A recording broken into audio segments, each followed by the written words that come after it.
हवेली भाग 1। अंधेरी रात की शुरुआत। गांव से कुछ दूर एक पुरानी हवेली खड़ी थी जिसके चारों ओर घना जंगल फैला हुआ था।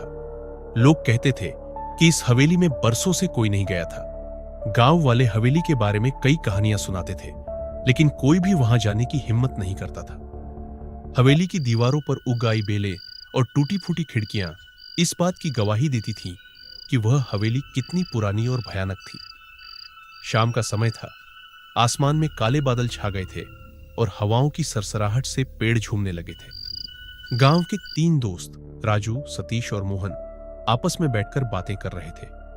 वे हमेशा से इस हवेली के बारे में जानने की इच्छा रखते थे, लेकिन डर के कारण कभी वहां जाने की हिम्मत नहीं जुटा पाए थे।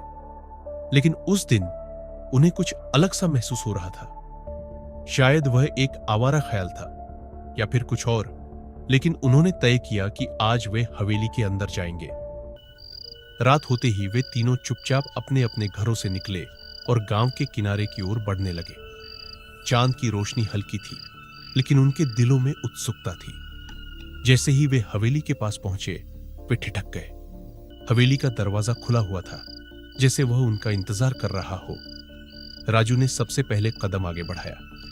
चलो अंदर चलते हैं, उसने कहा। उसकी आवाज में एक अनजानी कंपी थी। सतीश और मोहन ने उसकी हां में हां मिलाई और वे धीरे धीरे अंदर दाखिल हुए। हवेली के अंदर घुप अंधेरा था। बस दीवारों पर लगे कुछ पुराने लैंप्स की हल्की हल्की रोशनी दिख रही थी। हर कोने से मकड़ियों के जाले झूल रहे थे और फर्श पर धूल की मोटी परत थी। जैसे ही वे आगे बढ़े, एक ठंडी हवा का झोंका उनके सामने से गुजरा, जिसने उनके रोंगटे खड़े कर दिए। अचानक एक जोरदार धड़ाम की आवाज आई।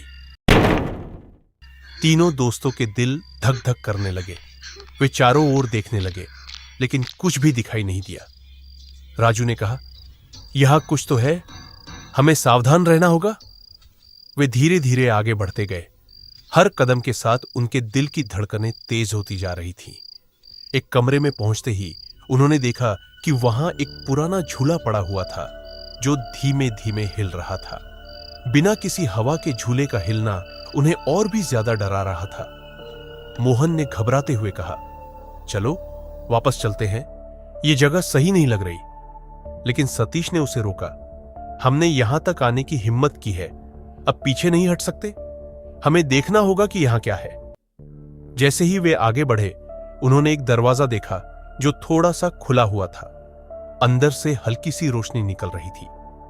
राजू ने दरवाजे को और खोला और वे अंदर दाखिल हुए।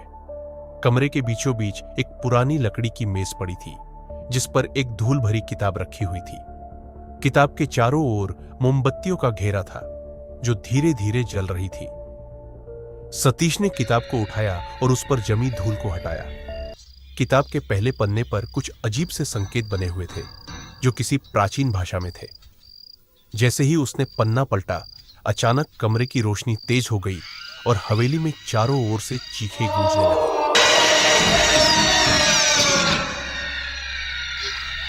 उनके चारों ओर कुछ अजीब सी परछाइयां घूमने लगी और उन्होंने महसूस किया कि जैसे कोई उन्हें घूर रहा हो। तीनों दोस्त बुरी तरह घबरा गए थे। राजू ने तुरंत किताब बंद की और मेज पर रख दी, लेकिन जैसे ही उन्होंने पलटकर बाहर जाने की कोशिश की, दरवाजा खुद ब खुद बंद हो गया। वे तीनों फंस चुके थे। हवेली की दीवारों से आ रही आवाजें अब और भी भयानक हो गई थी।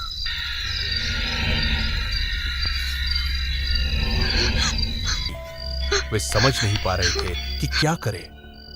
सतीश ने हिम्मत जुटाकर कहा, हमें यहां से बाहर निकलना होगा, इससे पहले कि कुछ और बुरा हो। लेकिन क्या वे इस हवेली से बाहर निकल पाएंगे या फिर हवेली के रहस्यों में उलझ कर रह जाएंगे? मिलते हैं अगले भाग में। ऐसे ही रहस्यमय वीडियो देखने के लिए वीडियो को लाइक एवं चैनल को सब्सक्राइब करना न भूलें।